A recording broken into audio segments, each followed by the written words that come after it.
Saudações a todos, aqui Robson Ventura. Bom, hoje eu estou aqui para comentar sobre o que aconteceu nos Estados Unidos, a invasão do Congresso, a certificação dos votos para o Biden e de como isso se conecta com o que está acontecendo hoje no Brasil e o que vai acontecer inevitavelmente em 2022 se a gente não fizer nada. Para você que achava que 2020 foi terrível, seja bem-vindo a 2021. Né?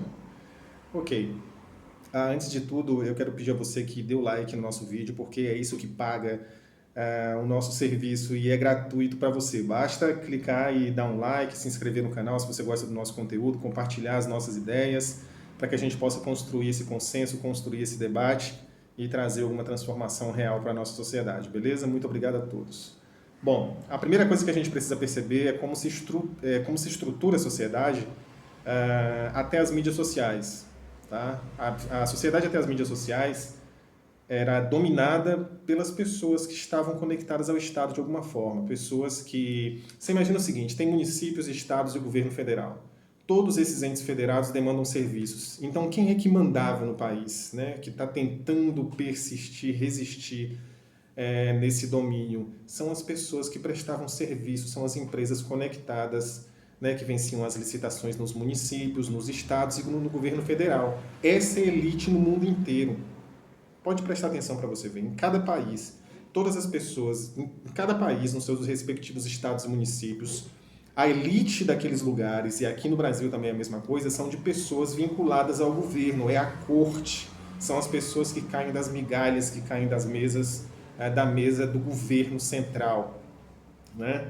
Então, ninguém tinha condições de tirar essas pessoas do poder. Por quê? Porque essas pessoas têm dinheiro para financiar as eleições. Então, elas financiam o político laranja vence, aí ele dá as licitações para a empresa, que patrocina a imprensa para ficar todo mundo quietinho, todo mundo ganhando. Isso estava acontecendo no Brasil até aparecer as mídias sociais. Estava todo mundo muito feliz, estava tudo muito, muito tranquilo, né? Tráfico de drogas envolvido, as empresas que ganham as licitações, pode procurar no seu estado, no seu município, quem são as empresas que ganham as licitações. Pode prestar atenção se eles não estão envolvidos com política e com tráfico de drogas.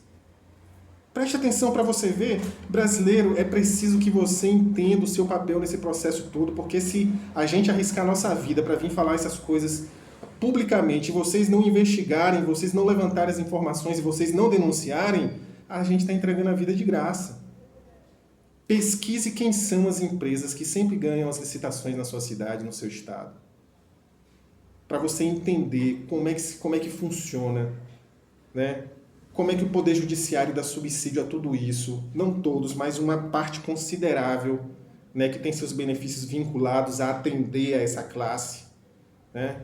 Aí você começa a entender a estrutura de poder corrupta do nosso país. Os empresários financiam os políticos, todos financiam a imprensa e o Poder Judiciário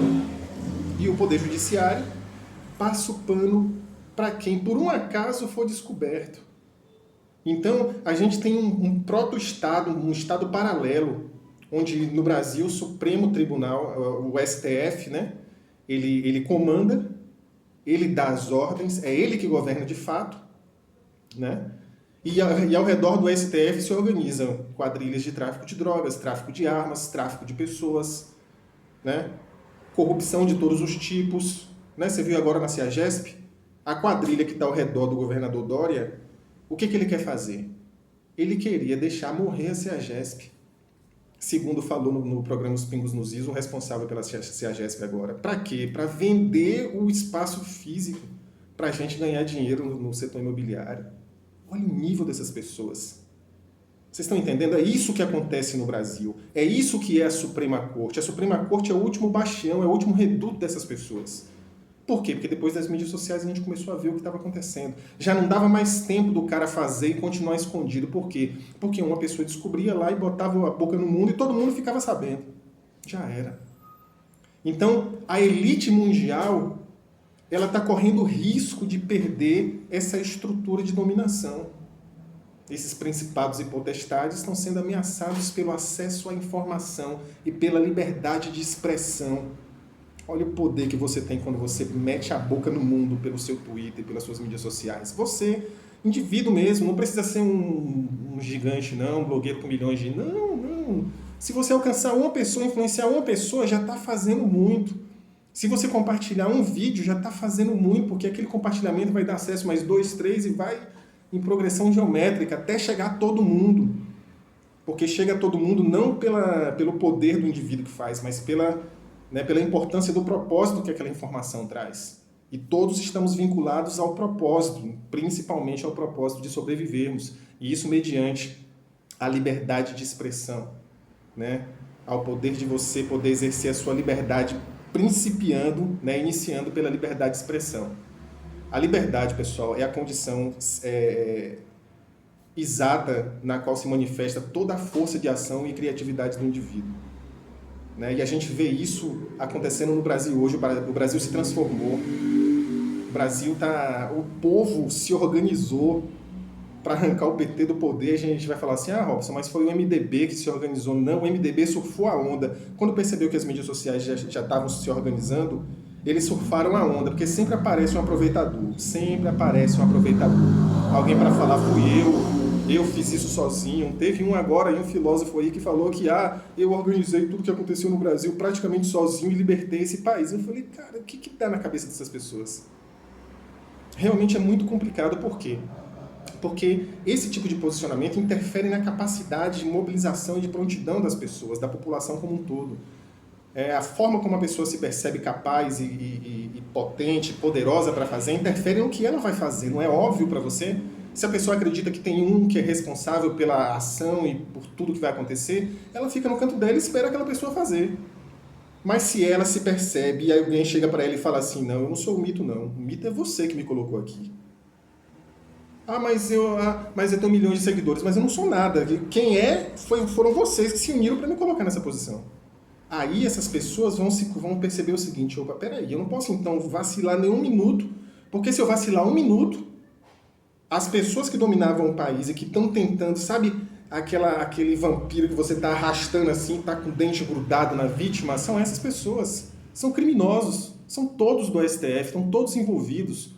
Todos governadores, partidos políticos que fazem, né, uma quadrilhazinha, você não pode ter acesso a ser candidato senão pelo partido político. Olha o nível dessa quadrilha, você só pode entrar se for pelo clubinho. Entendeu? E eles controlam o clube, eles controlam quem vai ser candidato, quem não vai ser candidato. Eles controlam o fundão eleitoral.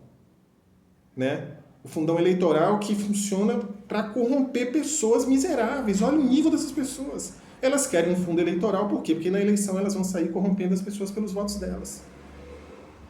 Pessoas miseráveis. Então é necessário que as pessoas fiquem em situação de miséria para que eles tenham condições de suborná-las.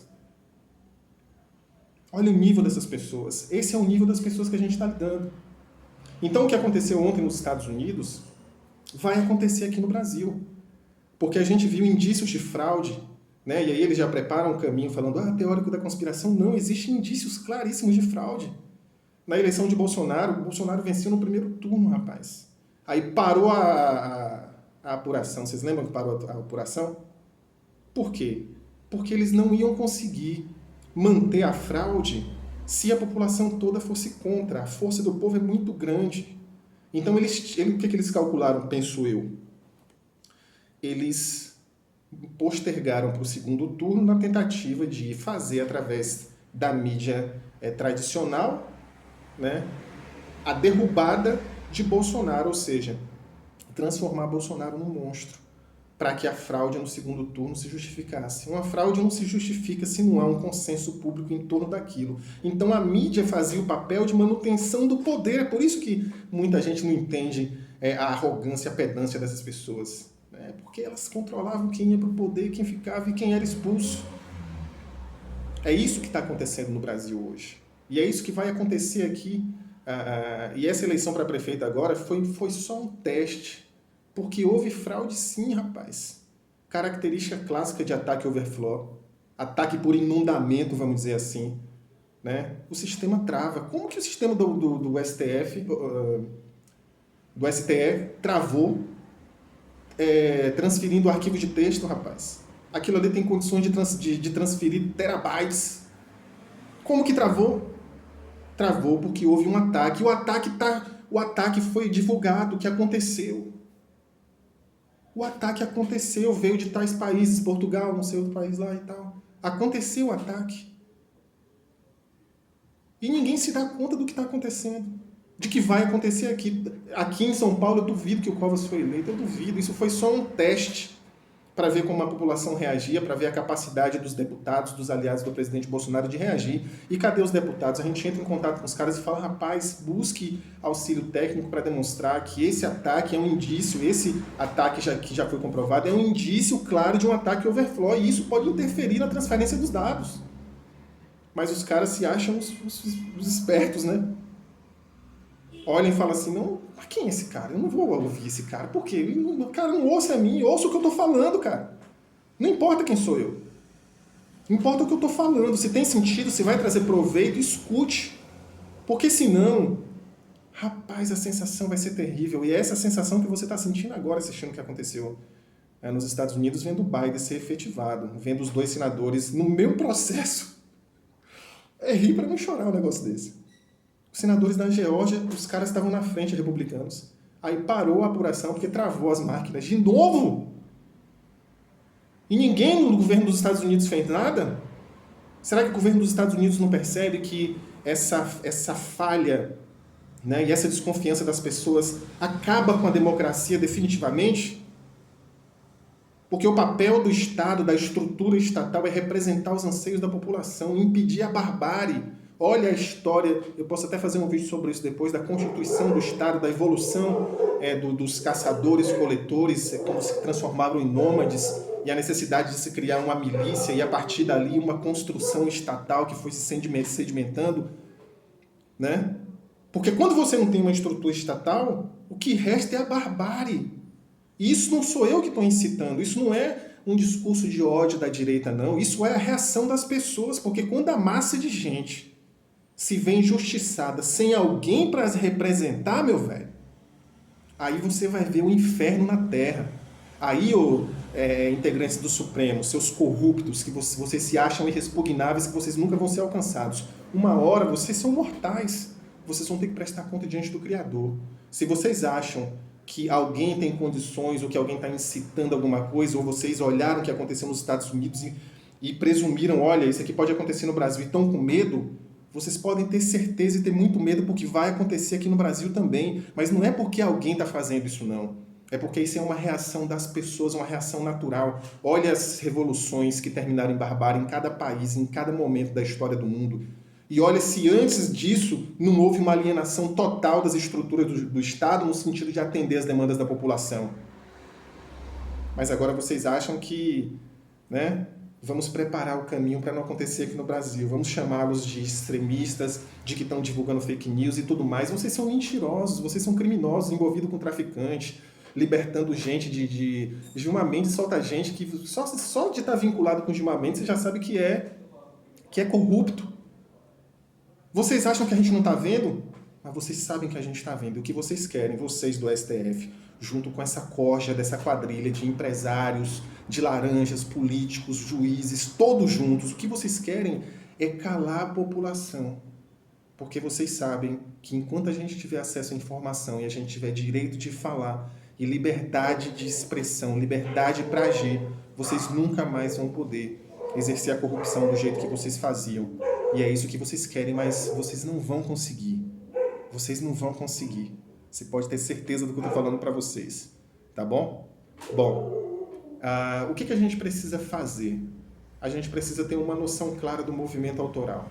O movimento autoral é um movimento de cidadãos e cidadãs, pessoas que se uniram para mudar o país. Não foi feito por um mito, não foi feito pelo MBL ou qualquer outro blogueiro ou movimento de rua, não foi feito por nenhum deles. Foi feito um movimento P2P, peer-to-peer, certo? Onde cada um vai gotejando ali, aquilo cria uma onda, alguns surfam a onda, mas é a onda que esmaga a opressão. Isso precisa continuar acontecendo. Então, se você faz parte de algum movimento, ou se você é algum líder em situação de proeminência ou não, exalte a participação do povo para que esse povo continue num estado extremo de prontidão, porque se isso acontecer, vai acontecer como na votação do presidente da Câmara e do Senado. Assim que eles anunciarem que vão fazer alguma merda, o povo já vai no cangote deles, já, embora, meu irmão!